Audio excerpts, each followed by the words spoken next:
Dijo entonces Noemí a sus dos nueras: Andad, volveos cada una a la casa de su madre. Haga el Señor con vosotras misericordia, como lo habéis hecho con los difuntos y conmigo. El Señor os conceda que halléis descanso cada una en casa de su marido. Luego las besó, y ellas alzaron su voz y lloraron. Y le decían: Nosotras volveremos contigo a tu pueblo. Pero Noemí dijo: Volveos, hijas mías. ¿Por qué habéis de ir conmigo? ¿Tengo yo aún hijos en mis entrañas para que sean vuestros maridos? Volveos, hijas mías, id, pues he envejecido como para tener marido. Y aunque dijera, tengo esperanza y esta noche estuviera con marido, e incluso diera a luz hijos, ¿los esperaríais hasta que crecieran? ¿Os retraeríais por ellos sin tomar marido? No, hijas mías, tengo sobrada amargura por vosotras, pues la mano misma del Señor se ha desatado contra mí. Entonces ellas alzaron su voz y lloraron otra vez. Y Orfa besó a su suegra, pero Ruth siguió apegada a ella. Y Noemí dijo: He aquí tu cuñada se ha vuelto a su pueblo y a sus dioses. Vuélvete en pos de tu cuñada. Respondió Ruth: No me ruegues que te deje y me aparte de ti, porque a donde quiera que tú vayas yo iré, y donde quiera que vivas viviré. Tu pueblo será mi pueblo y tu Dios mi Dios. Donde tú mueras yo moriré, y allí seré sepultada. Así me haga el Señor, y aún me añada. Y solo la muerte hará separación entre nosotras dos. Y viendo que estaba resuelta a irse con ella, desistió de decirle más. Y caminaron las dos hasta que llegaron a Betlehem. Y sucedió que al entrar en Betlehem, toda la ciudad se alborotó a causa de ellas, y las mujeres decían: ¿No es esta Noemí? Y ella respondía: No me llaméis Noemí, sino llamadme Mara, porque el Shaddai me ha puesto en gran amargura. Y yo salí llena, pero el Señor me ha hecho regresar vacía. ¿Por qué me llamáis Noemí? Ya que el Señor ha dado testimonio contra mí, ¿el Shaddai me ha afligido? De esta suerte regresó Noemí, y con ella su nuera Ruth, la moabita, cuando volvió de los campos de Moab. Y llegaron a Betlehem a principios de la siega de la cebada. Sigamos con la historia. En la predicación anterior hemos dejado a tres mujeres viudas, Noemí, Orfa y Ruth, volviendo de Moab a Belén. Y hoy os propongo que juntos podamos experimentar y caminar ese viaje con ellas. Pero antes de todo, pongámonos en situación. Son entre 2, 3 o 4 días de viaje en un mundo de hombres donde es peligroso viajar. Es peligroso hasta el punto que se recomienda que la gente viaje en grupo para evitar pues cualquier tipo de asalto o cualquier tipo de daño que te pueda hacer en estos viajes, porque son demasiados días, vas a cruzar unas montañas, etcétera, etcétera. En un mundo de hombres, como he dicho antes, y son 3 mujeres y solas. Con eso ya nos basta para entender que como mínimo esas mujeres tenían cierto miedo y cierta inseguridad en ese viaje que estaban a punto de empezar. Todo eso le sumamos que no es una escena feliz de vacaciones familiares o una feliz vuelta a casa, yo qué sé, pues cuando vamos a estudiar fuera y nos toca volver a casa y la ilusión de volver a casa, sino todo lo contrario, es una escena triste. Una de ellas, Noemí, vuelve tras un proyecto fracasado. Se fue con Elimelech, su marido, y con sus 2 hijos, se fue para buscar un mejor futuro, para volver mejor, y no, fue un proyecto fallido. Así que hay tristeza en Noemí, pero Orfa y Ruth están abandonando su casa, abandonando su cultura, yendo hacia lo desconocido, yendo a un país, una nación que es conocida porque el extranjero no es bien considerado, no tienen un buen trato. Ya lo hemos hablado en la predicación anterior entre los moabitas y los de Israel o Judá. Así que eso ya nos añade una escena no muy agradable. A todo eso, encima le añadimos la tristeza porque están de luto. Han perdido a sus esposos y, en el caso de Noemí, a su esposo y a sus 2 hijos. La pobreza, se van sin nada. La palabra no nos dice que llevaran caballos, ni burros, ni asnos, ni carros. Así que iban prácticamente con lo que esas 3 mujeres pudieran llevar encima.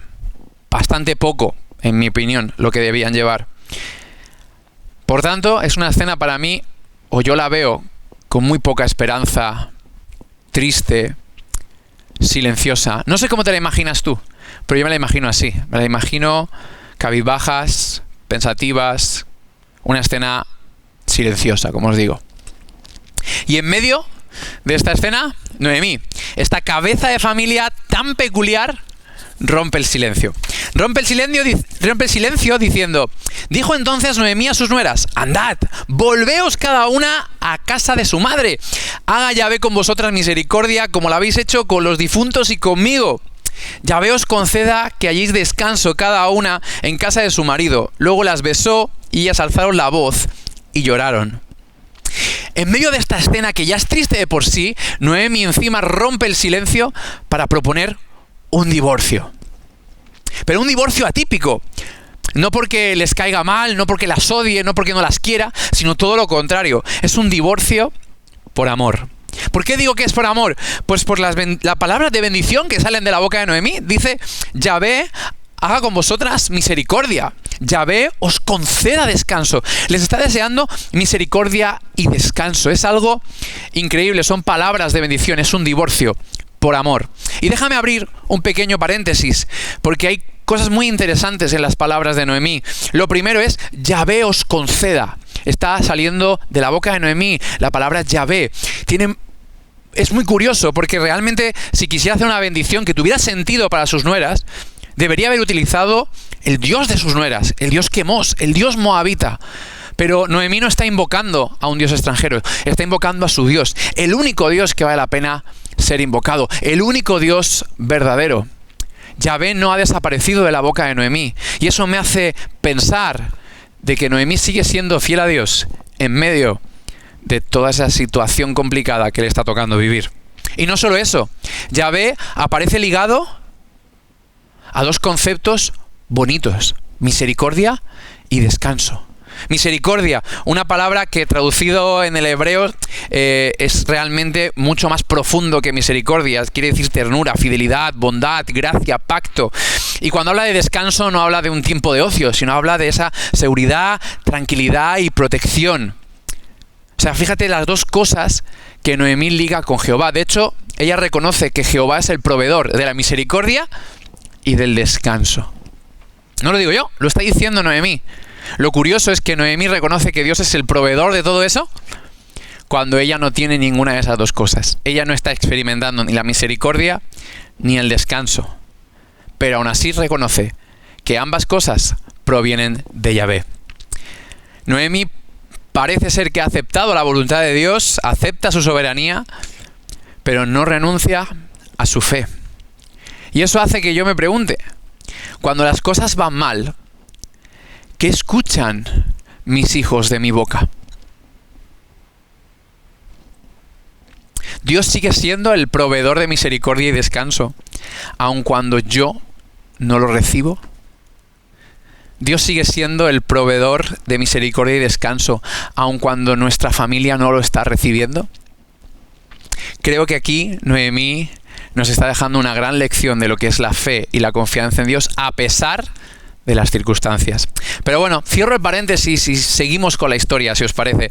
Como os decía, Noemí está proponiendo un divorcio por amor a sus hijas, con palabras de bendición. Les está diciendo: volved a vuestra casa, abandonadme e ir a vuestra casa de origen. Y va a utilizar dos figuras para explicar esto. Dice: volveos a casa de vuestra madre. Y tenemos que entender que en esa cultura, cuando una mujer se casaba, dejaba de formar parte de su familia, de su padre y de su madre, y se unía a la familia de su esposo. Por tanto, para que lo podamos entender, en el momento en el que Ruth y Orfa se han casado con Kelión y Malón, ya han dejado de formar parte de su familia y ahora son hijas del Elimelech y de Noemí. Son hijas, ya son parte de la familia, y es un vínculo que, por cierto, no se rompe cuando sus maridos han muerto. La viudedad no rompe esto. Por tanto, es una obligación social de Orfa y Ruth cuidar de Noemí porque ella es su madre. Y también lo digo porque en el texto vais a ver que varias veces Noemí habla de ellas como hijas mías. Y no lo hace por cariño, que sí, que como vemos les tiene mucho cariño, sino lo está haciendo porque realmente son sus hijas. Legalmente y realmente son sus hijas. Por tanto, como os decía, la obligación social de Orfa y de Ruth es cuidar de su madre. Y Noemí les está renunciando a ese derecho para salvar a sus hijas. Y si no queda claro esto, en el versículo 8, en el versículo 9 repite la misma idea, pero utiliza otras palabras. Dice que les desea descanso en casa de su nuevo marido. Descanso, como os decía, en el sentido de seguridad, tranquilidad y protección, algo que, como hemos visto en la predicación anterior, solo te proporcionaba el hecho de estar casada o tener descendencia masculina. Y Noemí les está deseando eso, les está deseando que tengan un nuevo marido, que entren en una nueva familia para encontrar ese descanso que ellas merecen. Luego el texto dice que las besa y entonces ellas lloran y alzan la voz. De hecho, ahora ya no me imagino la escena silenciosa. Me la imagino todo lo contrario. Es una escena súper emotiva, cargada de emociones. Está diciendo que están llorando, están alzando la voz. Porque a todo lo que hemos dicho antes, al miedo, a la tristeza, a la pobreza, al luto, a la desesperanza, ahora hay que añadirle las sorprendentes palabras de Noemí. Ese sacrificio que ella hace por amor, porque se está sacrificando absolutamente. Mira, tened en cuenta esto. Un sacrificio, si tú buscas la definición, es alguien que pone algo en riesgo para un interés mayor. En este caso, Noemí se está poniendo a ella en riesgo, ahora os explicaré por qué, por algo mayor, sus hijas, porque hay algo que ella considera que es aún más importante que ella misma, sus hijas.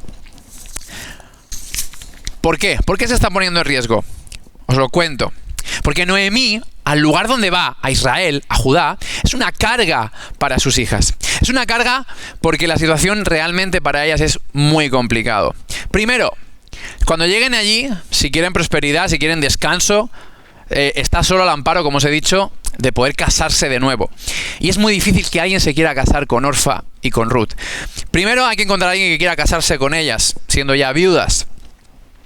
2, esa persona tiene que aceptar que ese hijo que van a hacer entre él, ya se case con Ruth o con Orfa, no será su hijo legítimo, sino será un hijo de la familia de Elimelech.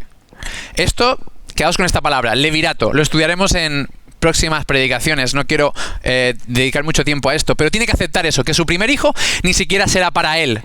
Es un hijo en nombre de Elimelech.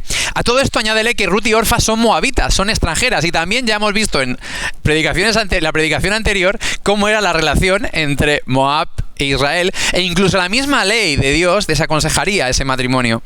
Y a todo esto, por si no fuera complicado encontrar un hombre que asumiera el coste de todo esto, ese hombre también tiene que asumir el coste de cuidar de Noemí. ¿Por qué? Porque en esta época, como os digo, Noemí, Orfa y Ruth tienen que cuidar de Noemí y el que se case con ellas tiene que asumir ese coste. A día de hoy sería un símil sencillo entender que yo como persona soltera, no lo estoy, bueno, entendamos, como persona soltera, si me enamoro de una mujer que tiene hijos, yo no me puedo casar con ella y desentenderme de que tiene hijos. No. Ella ya tiene hijos, ella tiene unas responsabilidades y si yo me caso con esa mujer, estoy asumiendo las mismas responsabilidades que tiene ella. Me caso con ella y con sus responsabilidades. Si alguien se casaba con Orfa o con Ruth, debía casarse con la responsabilidad de cuidar de Noemí. Noemí es una carga económica para ellas.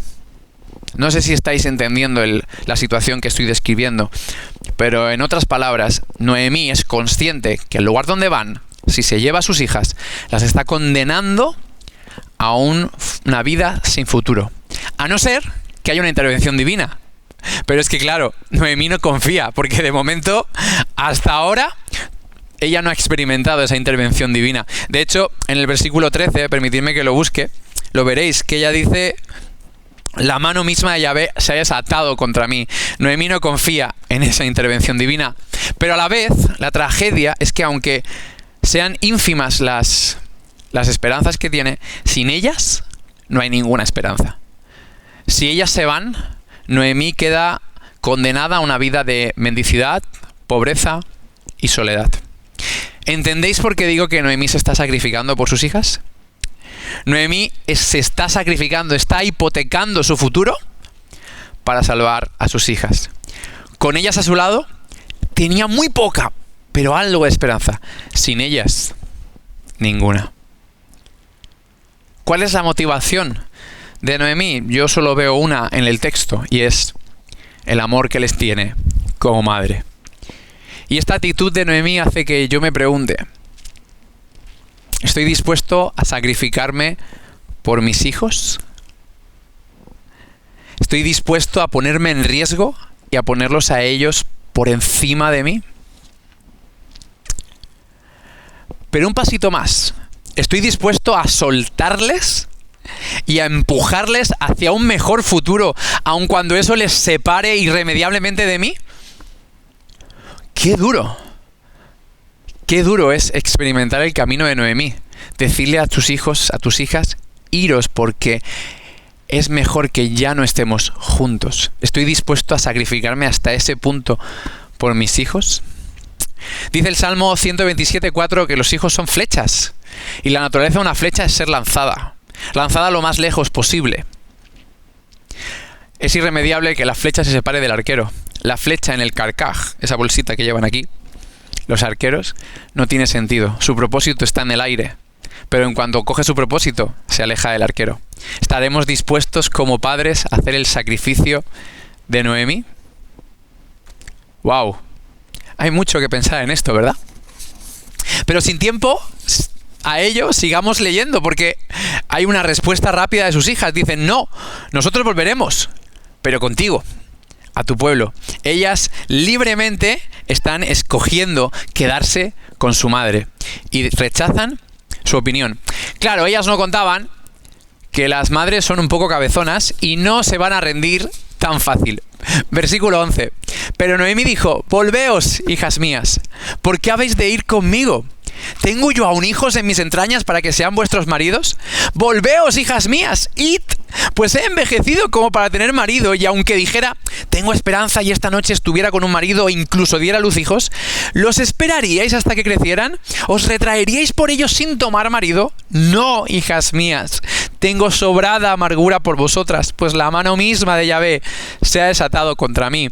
Noemí insiste, idos, volveos, es una orden, y esta vez es más cruda. Les deja claro que no hay futuros. Ella les dice, no tengo nada para vosotras, no hay nada que yo pueda daros, no vais a sacar nada de seguir conmigo, no hay ningún beneficio. Vuestra decisión si os quedáis conmigo económicamente es terrible. ¿No veis que lo mejor es que os vayáis? ¿No veis que yo no aporto nada? ¿Solo soy una carga? Noemí llega a decir, estoy vacía. Algo que luego repetirá en el versículo 21, cuando llega a Judá, a Belén, y dice, me fui llena, pero estoy vacía. Estoy vacía, no hay nada en mí que os valga la pena. Y es que aquí tenemos el corazón frustrado de una madre. El corazón frustrado porque hay algo que es natural. Y es que una madre se sacrifique por sus hijos. Una madre provea para sus hijos. Y esta vez Noemí no está pudiendo proveer para sus hijas.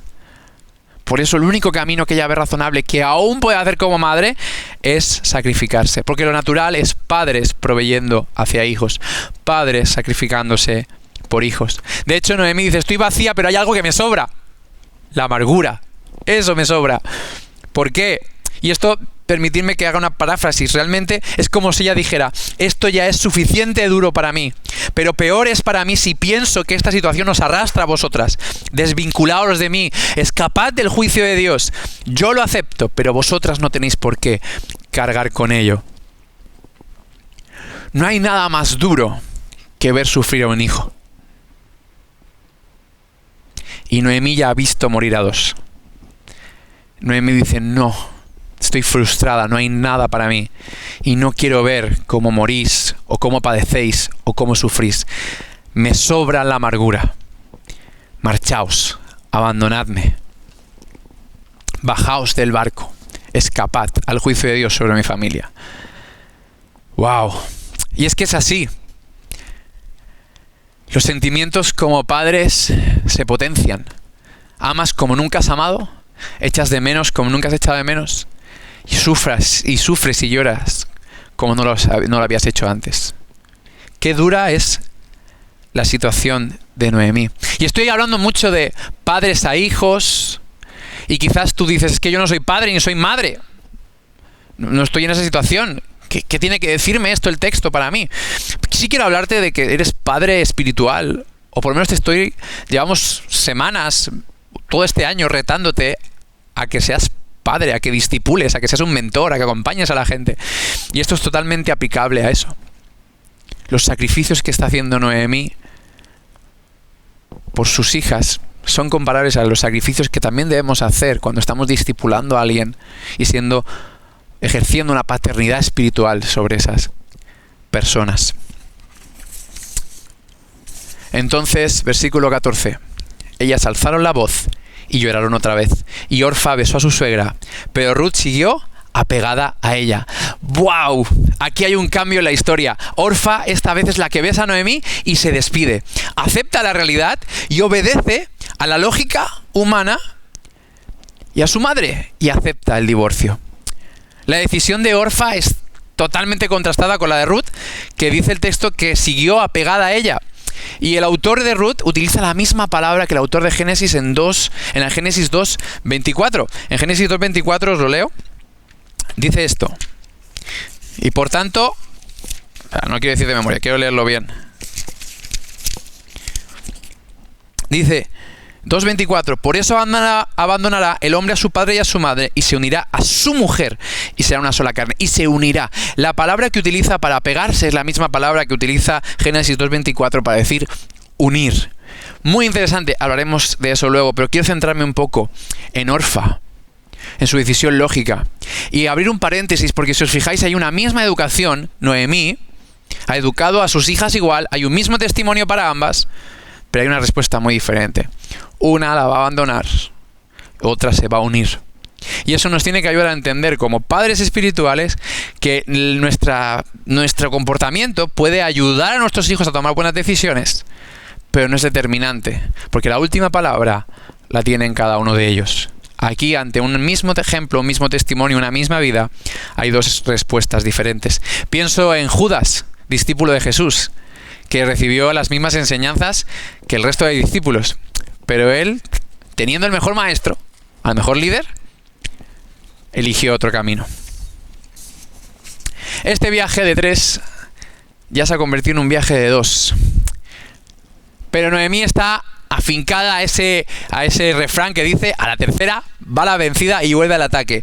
Versículo 15. Y Noemí dijo: he aquí tu cuñada se ha vuelto a su pueblo y a sus dioses. Vuelve en pos de tu cuñada. Noemí no está juzgando lo que hace Orfa, de hecho le parece lógico el camino que está siguiendo Orfa y está empujando y está presionando a Ruth para que siga a Orfa. Porque a Orfa ha llegado a una conclusión lógica: no me interesa el Dios de mi madre, voy a volver a mis dioses, porque en el Dios de mi madre no hay prosperidad, el Dios de mi madre no me sirve. La decisión de Orfa es lógica y de sentido común. Y Ruth está ante un momento clave de su vida. Tiene que elegir o seguir a Orfa o seguir a Noemí, pero ya no se puede hacer ambas cosas. No se puede hacer. Tiene que elegir. Versículo 16.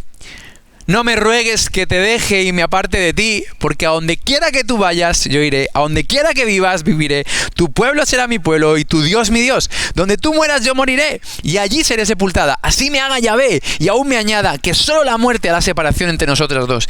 Y viendo que estaba resuelto a irse con ella, desistió de decirle más. Ruth ha hecho algo increíble. Le ha ganado el pulso a una madre. Ha ganado una discusión. Impresionante. Bravo por Ruth. No, es una pequeña broma. Pero fíjate, qué discurso, qué emotividad. Es que me lo imagino con... O sea, es que no puede ser más emotiva la escena. Su madre ha sido insistente. Ha sido tan insistente de decir: es que no hay nada dentro de mí. Y tienes a Ruth diciendo: pues donde tú vayas, yo voy. Tu pueblo, mi pueblo. Tu Dios, mi Dios. Donde mueras, yo moriré. Acepto ser enterrada lejos de mi tierra. Es decir, tú y yo somos familia, mamá. No hay vuelta atrás. Recordemos que Noemí está volviendo a casa, pero Ruth está rompiendo y abandonando su casa, su tierra, su cultura, para abrazar la cultura, la tierra y al Dios de su madre. Ruth en este momento rompe definitivamente con Moab para casarse definitivamente con Noemí y su familia. ¿Os acordáis lo que os decía de Génesis 2:24? Se está uniendo a esa familia y eso ya no se va a romper. Y es un compromiso muy firme, porque pone a Dios por testigo. Dice, así me haga Yahvé. Por cierto, primera vez que va a aparecer Yahvé en boca de Ruth como su propio Dios. Es un compromiso firme, férreo, basado en Dios como testigo. Y es tan firme precisamente porque es un acto libre. Y es libre precisamente porque su madre le ha ofrecido hasta 3 veces el no. Y es que hay algo muy importante que tenemos que entender. Solo cuando dejamos espacio para el no, puede llegar un sí real, verdadero y firme. Solo con libertad llega una verdadera decisión personal. Hasta ahora, Ruth iba a Belén por obligación social, o podríamos especular al menos que era por obligación social, o por inercia, no por convicción. Pero ahora sabemos que es una decisión consciente, deliberada, no basada en su propio beneficio. Es una decisión personal, ya no es una obligación social. Ruth ahora ya sabe dónde quiere estar, cuál es su camino. ¿Y sabes por qué? Porque ha tenido la oportunidad de estar en otro camino y lo ha rechazado. ¿Y quién le ha ayudado en esa decisión? Su madre. ¿Cómo? Ofreciéndole otro camino. Gracias al valor de Noemí de ofrecer una alternativa a Ruth, Ruth ahora ya sabe cuál es su camino. ¡Wow! O sea, realmente me hago esta pregunta. ¿Tengo yo el valor de dejar ese espacio a mis hijos espirituales y reales y mis hijos? ¿Les dejo yo ese espacio? ¿Les dejo la opción de que elijan el camino? ¿Les muestro otros caminos? Claro, mi opinión, mi deseo es que elijan bien. Y les tengo que marcar cuál es el camino que creo que es correcto, pero les doy opción para que conozcan. Les doy opción para que digan el no, para que su decisión sea firme. Tengo el valor de exponer la realidad tal y como es, dejando el espacio para que puedan tomar decisiones. ¡Wow! Me está haciendo pensar mucho el texto de Ruth, mucho más de lo que yo pensaba. Y dejadme acabar con esto. Hay un sacrificio. Hemos empezado con la historia de un sacrificio de una madre a una hija, pero realmente estamos acabando con la historia de un sacrificio de una hija a una madre. Y un sacrificio que va más allá de la razón, no por todo lo que he dicho antes de lo difícil que va a ser que Ruth tenga futuro a la tierra que va, sino que encima Ruth está abrazando la fe de su madre, está hablando de Dios como su Dios, un Dios que de momento Ruth solo ha experimentado calamidad, dolor, hambre y juicio. O sea, no es un Dios que parezca próspero, pero aún así abraza la fe de su madre. Un Dios que no ha impedido que su pueblo pasara hambre. Recuerda cómo empieza la historia. La historia empieza con que en casa de pan, en Belén, no hay pan. Un Dios que no parece que sepa cuidar de los suyos. En cambio, Ruth abraza a ese Dios por el testimonio de su madre. Está abrazando una fe que no es lógica, pero que ha visto que en su madre es genuina. Y este sacrificio a mí me impacta mucho, porque es natural que un padre se sacrifique por sus hijos. Pero es mucho más sorprendente cuando un hijo se sacrifica por sus padres, cuando una hija como Ruth se está sacrificando por su madre. Y no solo eso, está siendo un ejemplo para su madre y está rompiendo un patrón familiar. Hasta ahora, Elimelech ha salido de su tierra porque no había pan. Y Noemí está volviendo a su tierra porque ahora sí hay pan. Y Orfa está abandonando a Noemí y volviendo a sus tierras porque con este Dios no me vale, no hay pan, me vuelvo. Ruth es la primera que toma decisiones no basadas en el beneficio que puede extraer, sino en otras cosas. Ruth se está sacrificando por su madre y a la vez está siendo un ejemplo para ella. Hijos que me estáis escuchando, ¿en qué estás siendo tú un ejemplo para tus padres? ¿O ignoras que podría serlo?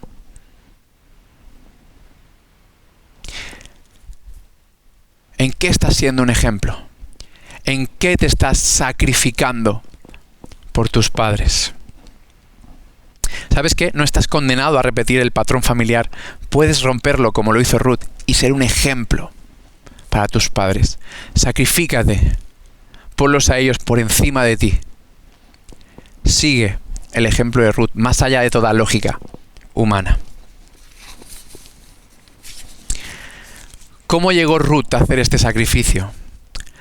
La conclusión que yo saco es que Ruth no toma sus decisiones en nada que no sea su identidad como hija. Esa es la base de sus decisiones. Mamá, soy hija tuya. No puedo dejar de ser hija tuya. Por tanto, la decisión que tomo es coherente con que soy hija tuya. Donde tú vayas, yo voy. El sacrificio de Ruth está basado en que ella no tiene dudas de su identidad. Justo lo que hablábamos en la predicación anterior, el error de Elimelech. Y aquí Ruth rompe el patrón. Mis decisiones son en base a mi identidad. Y quiero proponerte que podamos tener un tiempo de oración personal. Ahora vamos a ir a hablar en grupos. Ahora vamos a ir a hablar en minigrupos. Y vamos a poder sacarle toda la chicha a este texto y vamos a poder llegar a conclusiones, llegar a puntos prácticos. Pero antes de eso te pido un tiempo de oración, que te pongas delante del espejo. Y no que pienses en el de al lado. No quiero que ores pensando en Dios ayuda a mis hijos a sacrificarse o Dios ayuda a mis padres a sacrificarse.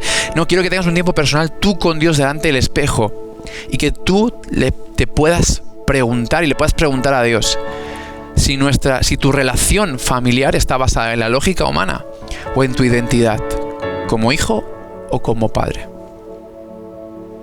¿En qué se basa tu relación? ¿En que soy tu hijo y eso hace que yo te cuide, que yo me sacrifique por ti? ¿Cómo son las relaciones familiares? Y no puedo evitar hacerte esa pregunta. ¿Cómo es tu relación con tu padre, que está en los cielos? ¿En qué está basada? ¿En la lógica, en lo que puedas extraer o en tu identidad como hijo de Dios?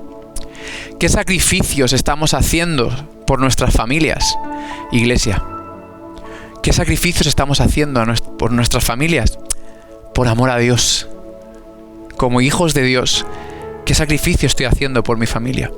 Se ha comentado mucho que el confinamiento que estamos viviendo nos ha devuelto a las familias. Nos ha devuelto un tiempo familiar. Y es que es desde las familias que Dios quiere bendecir la tierra. No tengo ninguna duda. ¿Qué sacrificios estamos haciendo por la familia? Por nuestras familias. A mí la palabra de Dios a través de la historia de Ruth y Noemí me está ayudando a reflexionar mucho sobre dónde está mi compromiso familiar. Y ojalá esté siendo eso también para vosotros. Oremos, tengamos un tiempo con Dios, preguntémosle estas cosas y que Él nos ayude a vivir con un compromiso familiar firme, fuerte, basado en el sacrificio y basado en el amor que solo Dios puede darnos. Que Dios os bendiga.